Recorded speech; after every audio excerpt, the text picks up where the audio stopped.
Bismillah, assalamualaikum, selamat datang kembali di Fakta Sejarah. Sebuah kisah dari The Dagri, wanita bergaun merah dan bermuka rata. Sebuah kisah nyata, teror asrama. Sebelum saya membacakannya, saya harus berdoa dulu ya. A'udzu bikalimatillahit tammati min syarri. Bismillahirrahmanirrahim.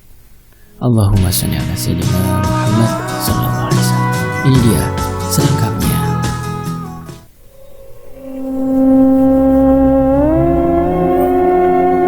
Seperti yang kalian tahu, asrama adalah tempat penginapan yang ditujukan untuk anggota suatu kelompok, umumnya murid-murid sekolah. Tahun 2016, aku dinyatakan diterima di sebuah kampus swasta di salah satu kota besar di Indonesia. Sebut saja kota B. Peraturan di kampus tersebut ada aturan di mana setiap mahasiswa atau mahasiswi baru wajib untuk tinggal di asrama selama 1 tahun atau 2 semester. Asrama yang aku tempati ini seperti asrama pada umumnya, sebuah bangunan dengan kamar-kamar yang dapat ditempati 4 orang untuk setiap kamarnya. Asramaku ini lumayan luas, terdapat 12 gedung asrama, 5 lantai 5 untuk jemuran, dengan fasilitas kamar mandi, 4 kasur, 4 meja kursi, 4 lemari, 1 cermin besar, 1 jemuran handuk. Sudah sangat lengkap menurutku. Per lantai disediakan 1 lobi yang biasa digunakan untuk kumpul-kumpul atau mengerjakan tugas kelompok. Pada lobi terdapat 2 kursi panjang stainless, seperti di lobi, ya seperti lobi rumah sakit ya, kursinya seperti itu. Terus 1 meja kaca dan 1 TV.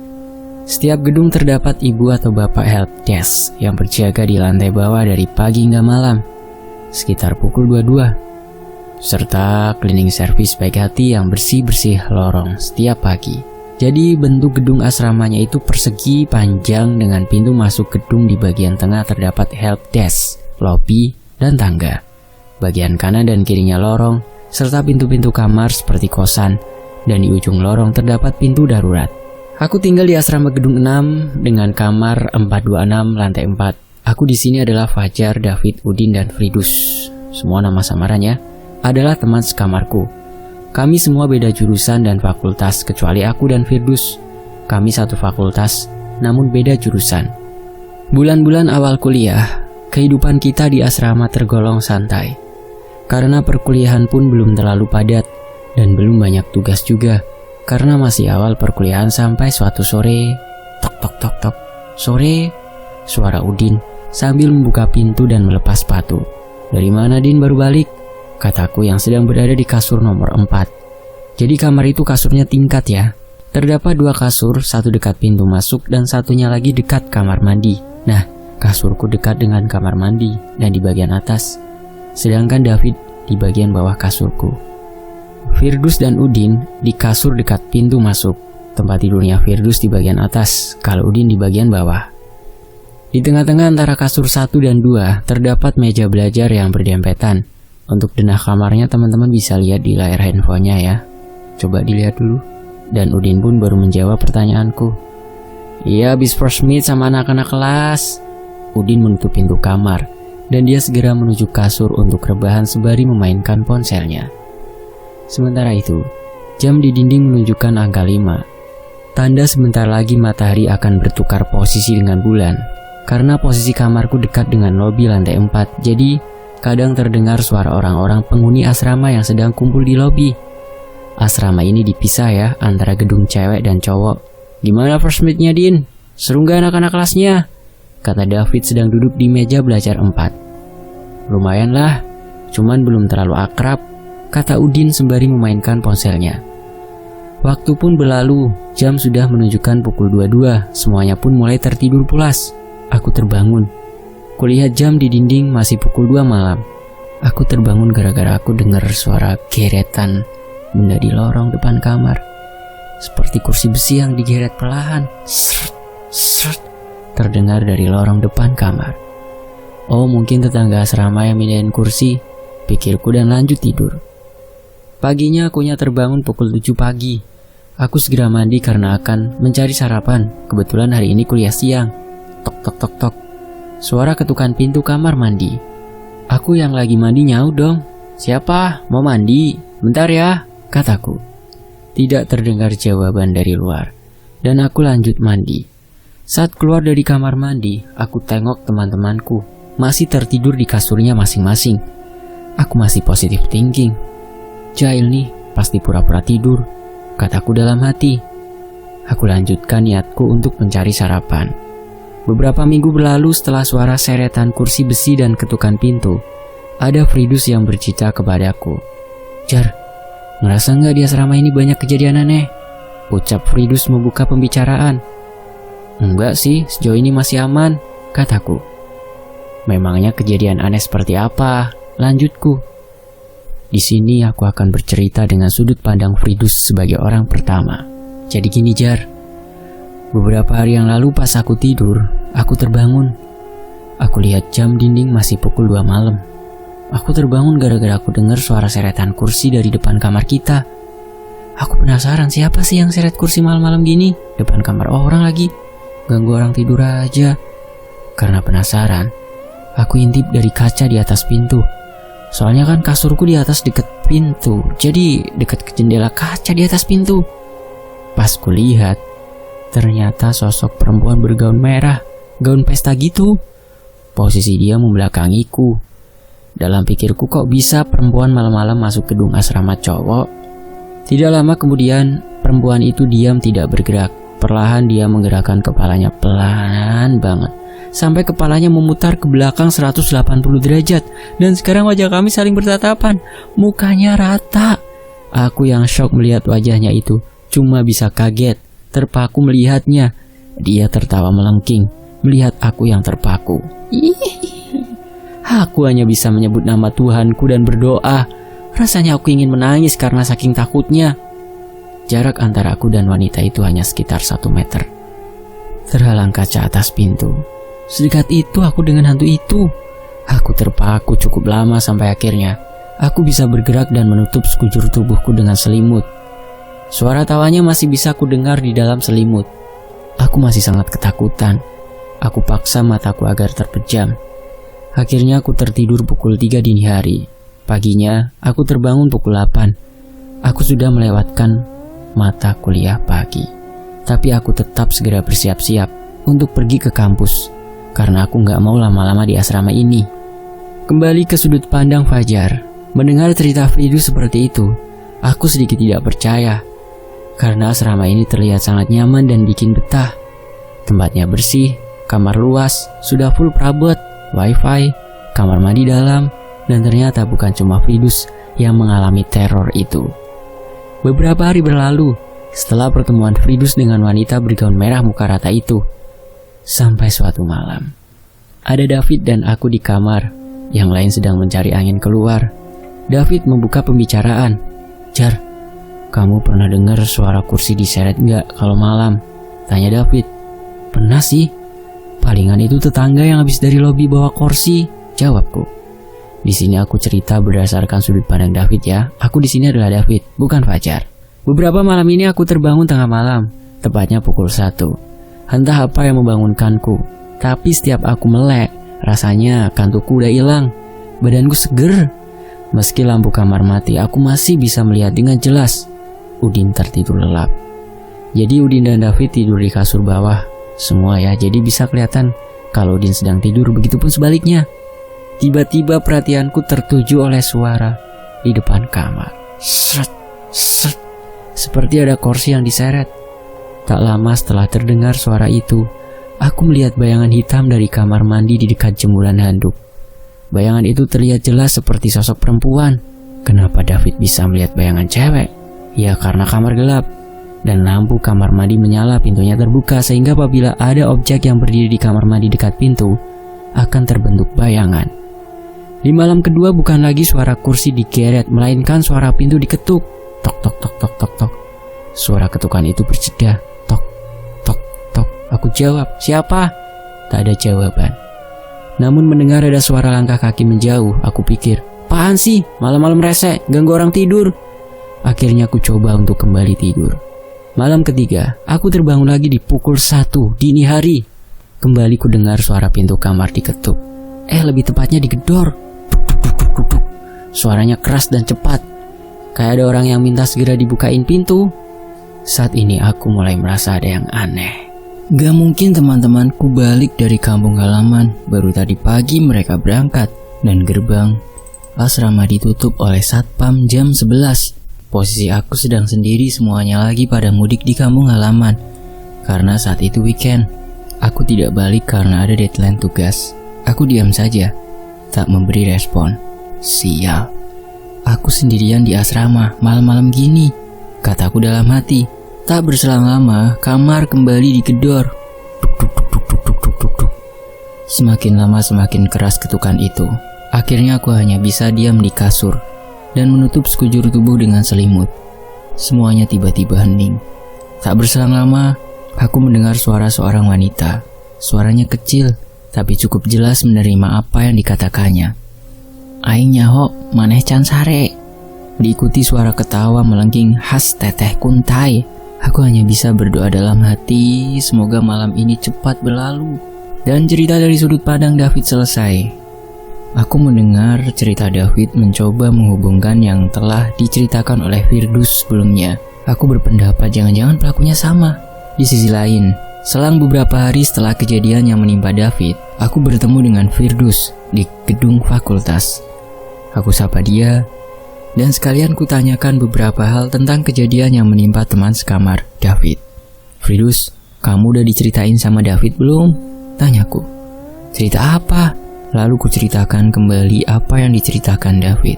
Firdus hanya bisa terdiam.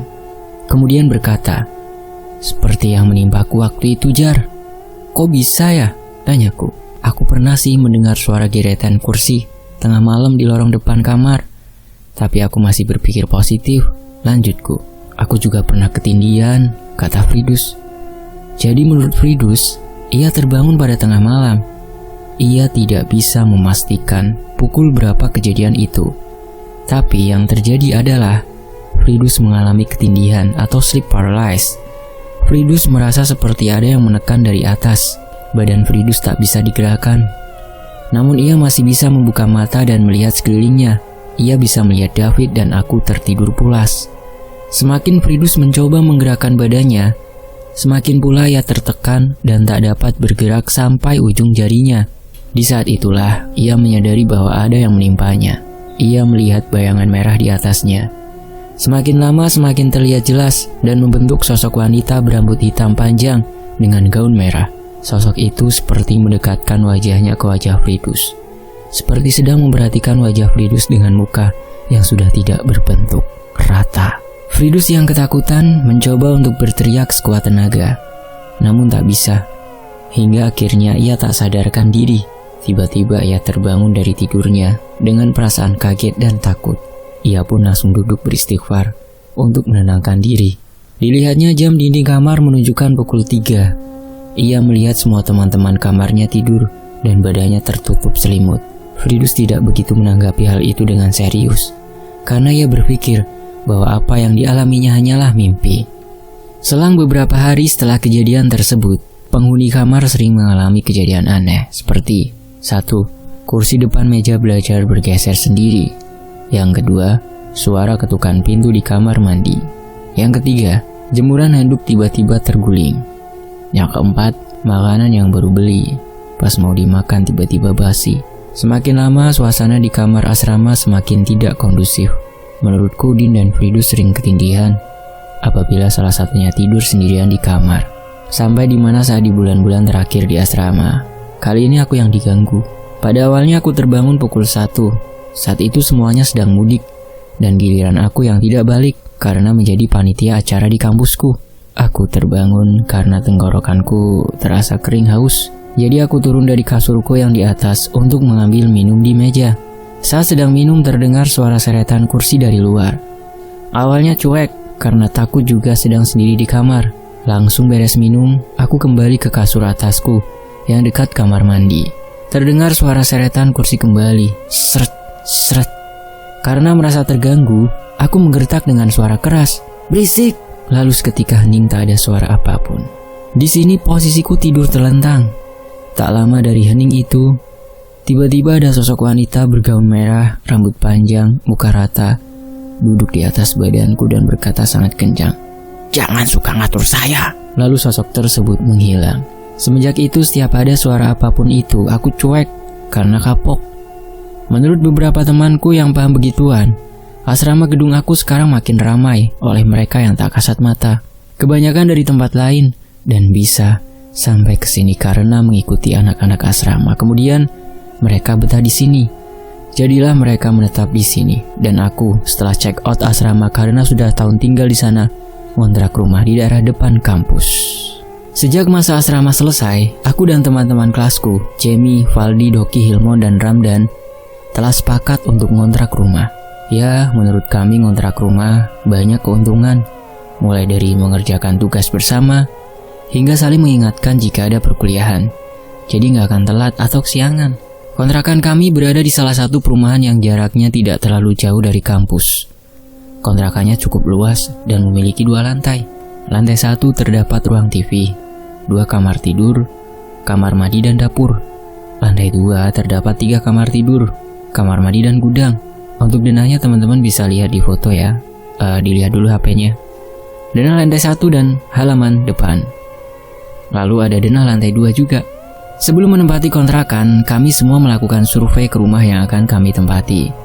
Saat survei, aku dan teman-temanku pun memilih kamar mana yang akan ditempati saat pindah ke rumah ini.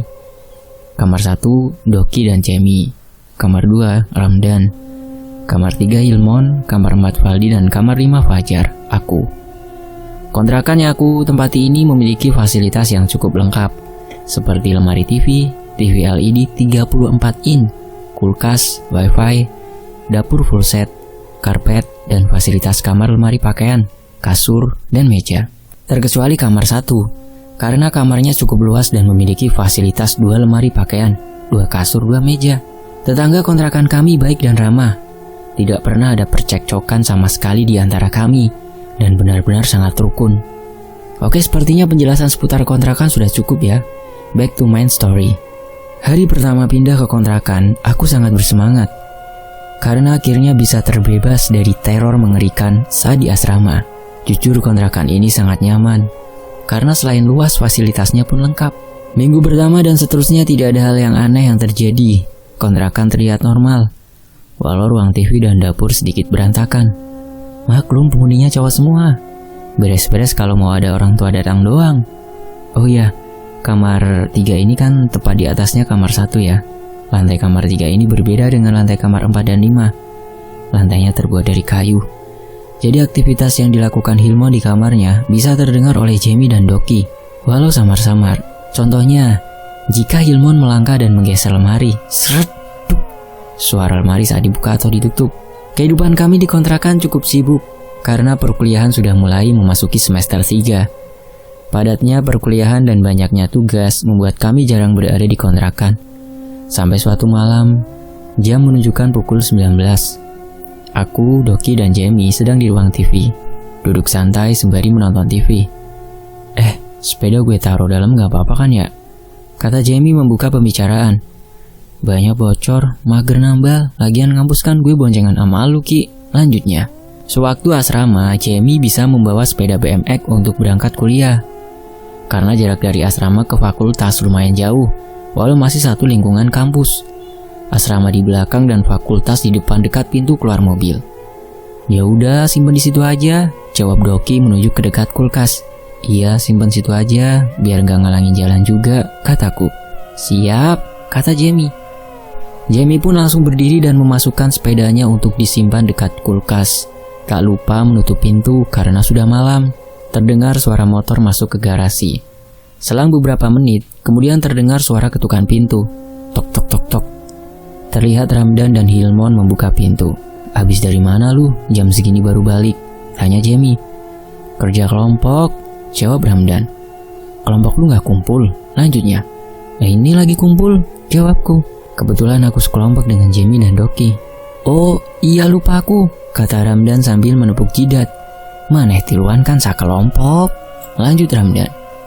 Lagian tugas kelompok kita udah dikerjain dari kemarin. Waktu pun berlalu, jam sudah menunjukkan pukul 22.30. Satu persatu masuk ke kamarnya masing-masing. Aku pun naik ke lantai 2 untuk masuk ke kamar. Rasanya ingin segera tidur karena besok akan ada perkuliahan jam 7 pagi. Aku terbangun karena haus.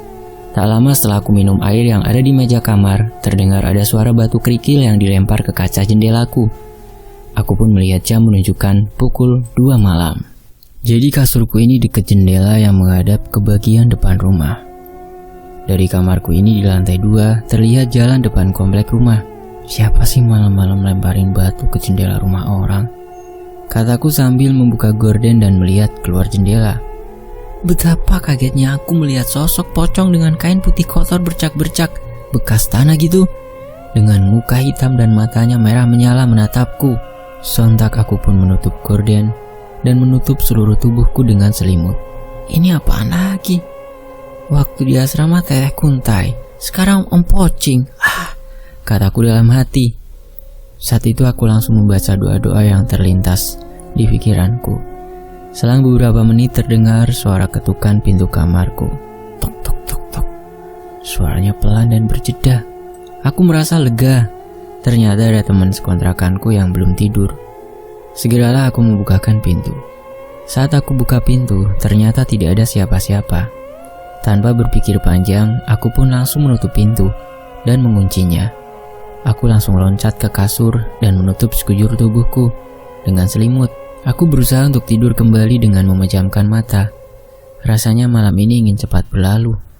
Tak lama setelah itu aku pun tertidur. Malam pun berlalu, aku terbangun pukul 5 pagi. Semalam mimpi apa benerannya? Kataku saat bangun tidur. Aku berusaha untuk tidak peduli dengan kejadian semalam dan bersiap-siap untuk melaksanakan sholat subuh. Beberapa minggu berlalu setelah pertemuanku dengan Om Pocing itu.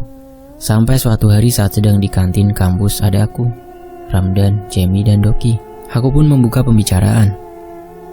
Kalian pernah ada yang gangguin gitu nggak kalau lagi di kontrakan? Tanyaku. Digangguin gimana? Sama warga sekitar gitu? Jawab Jamie. Kagak pernah, orang warga baik-baik kok. Lanjutnya. Bukan sama warga, Jam, tapi sama mereka yang tak terlihat, kataku. Soalnya ya, kemarin-kemarin gue digangguin. Ada Om Pocing lemparin batu kerikil ke jendela atas kamar gue. Lanjutku. Seriusan? Jangan bercanda lu, mana ada begituan. Ngarang nih, kata Jamie. Doki dan Ramdan yang tadinya sedang makan, mereka mulai melirik ke arahku. Seriusan? Dan setelah gue lihat sosok itu, ada yang ketuk pintu kamar gue, kataku. Gue kira ada yang belum tidur, kan udah seneng tuh. Pas gue buka, gak ada orang, anjing. Lanjutku. Anjing gak percaya gue, kata Jamie. Gue juga pernah sih lihat pocing, sambung Doki. Di sini aku bercerita ya berdasarkan sudut pandang Doki. Aku di sini adalah Doki ya, bukan Fajar. Beberapa malam kemarin aku susah tidur, padahal jam sudah menunjukkan pukul 1 malam. Entah kenapa tidak terasa ngantuk sedikit pun, badanku seger. Meski lampu kamar mati, aku masih bisa melihat dengan jelas. Jamie yang tertidur pulas di kasur ujung kamar. Jadi kasurnya Doki dekat dengan pintu masuk kamar, dan kasurnya Jamie dekat dengan jendela yang langsung ke bagian halaman depan rumah. Tiba-tiba aku kebelet mules. Saat aku keluar lampu dapur mati, sempat berpikir nih, anjing dimatiin lah, serem jadinya. Mau ke kamar mandi. Karena udah gak tahan, aku memberanikan diri untuk menyalakan lampu dapur dan bergegas ke kamar mandi. Saat ku buka kamar mandi, suara pintu kamar mandi. Kaget gak ketulungan, aku lihat si Om Pocing berdiri di dalam kamar mandi dan menatapku dengan mata merahnya. Mukanya yang hitam rusak, terdapat darah dan nanah gitu. Baunya yang amis membuat aku mual. Aku hanya bisa menyebut nama Tuhanku dan berdoa. Rasanya aku ingin lari kembali ke kamar, namun sekujur tubuhku lemas karena takut. Setelah aku paksakan, akhirnya aku bisa kembali ke kamar. Tak terbayang antara jarak wajahku dan Om Pocing hanya sekitar 100 cm. Sedekat itu aku dengan hantu. Setelah tiba di kamar, aku langsung mengunci pintu dan menutup sekujur tubuhku dengan selimut. Muka hitam bermata merah menyala dengan penuh darah dan nanah masih terbayang-bayang. Aku sangat ketakutan. Aku paksa agar terpejam hingga akhirnya aku tertidur. Paginya aku terbangun pukul 10 pagi. Aku sudah melewatkan malam yang menyeramkan. Untung saja bahwa hari itu adalah Minggu jadi tidak ada perkuliahan. Dan sudut pandang Doki selesai. Kembali ke sudut pandang Fajar. Mendengar cerita Doki seperti itu, semuanya pun mulai sedikit panik. Namun saat aku melihat muka Jamie, dia seperti tidak percaya akan cerita aku dan Doki. "Ah, gak percaya gue sama beginian," kata Jamie. Setelah semuanya selesai bercerita dan makan, aku, Doki, Ramdan, dan Jamie pun kembali melanjutkan perkuliahan karena masih ada satu mata kuliah lagi. Mata kuliah pun selesai, aku dan teman-teman kontrakan pun langsung pada balik ke kontrakan karena waktu udah menunjukkan pukul 4. Sampailah semuanya di kontrakan. Biasa aku dan yang lainnya kalau baru balik ngampus pada duduk dulu di ruang TV. Istirahat karena lelah sudah ngampus harian coy. Sembari menunggu giliran untuk mandi karena kamar mandi hanya ada 2 di bawah, 1 dan satunya lagi di atas dekat kamarku. Saat Doki mandi, handphonenya tertinggal di ruang TV. Karena Jamie orangnya sedikit usil, dia mengganti wallpaper HP Doki menjadi gambar pocong bermuka hitam. Gak sabar gue lihat reaksi muka si Doki pas buka handphonenya. "Wallpapernya gue ganti pocong," kata Jamie. "Wah, parah lu, Jam. Yang begituan dijadiin bercandaan. Kalau Doki jantungan gimana?" kataku. "Geblek, Jamie jahil banget dah," kata Valdi. "Habis si Doki sama Fajar tadi siang cerita di kantin. Katanya diganggu pocong hitam di kontrakan ini," kata Jamie. "Ya gue gak percaya begituan. Orang gue mana-mana aja di sini," lanjutnya. Awas lu, didatengin baru tahu rasa," kata Hilmon. "Mampus, didatengin ntar malam," lanjut Ramdan.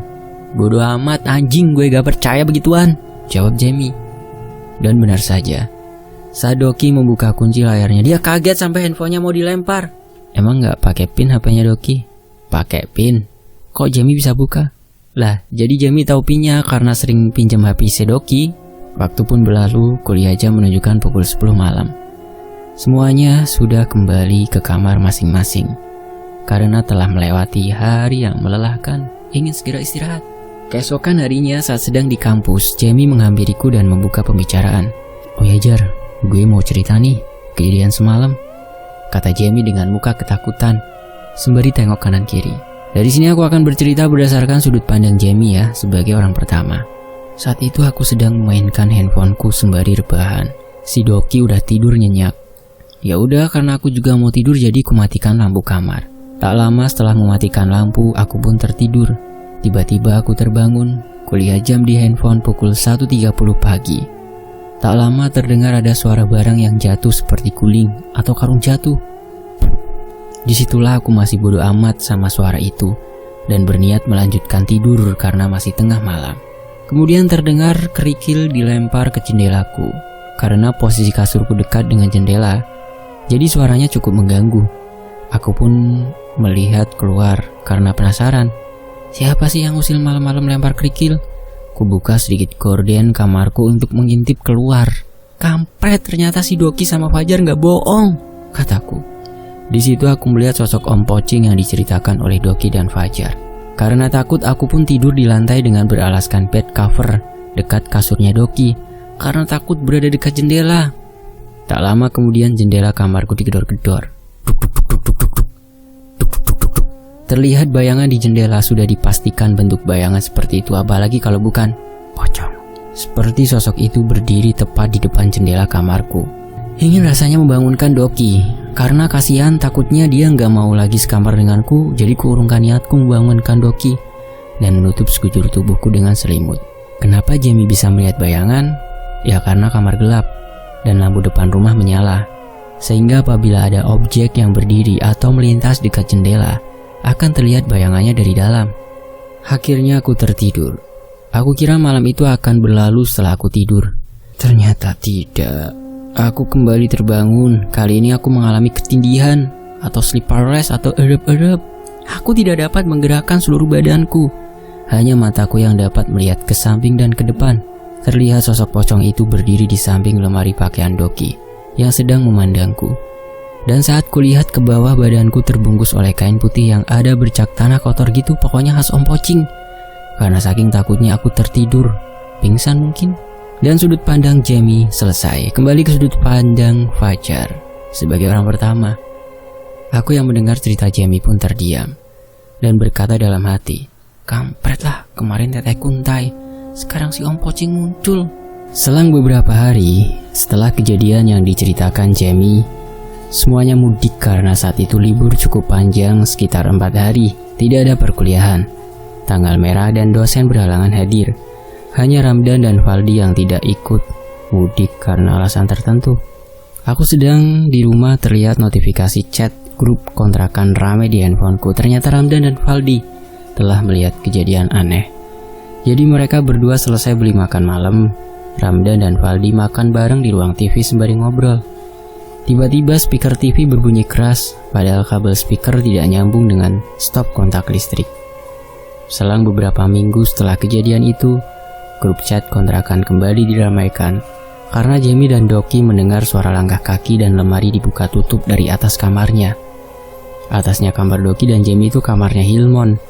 Seperti penjelasan di awal ya, kamar Hilmon beralaskan kayu, sehingga kegiatan di atas dapat terdengar ke kamar Jamie dan Doki.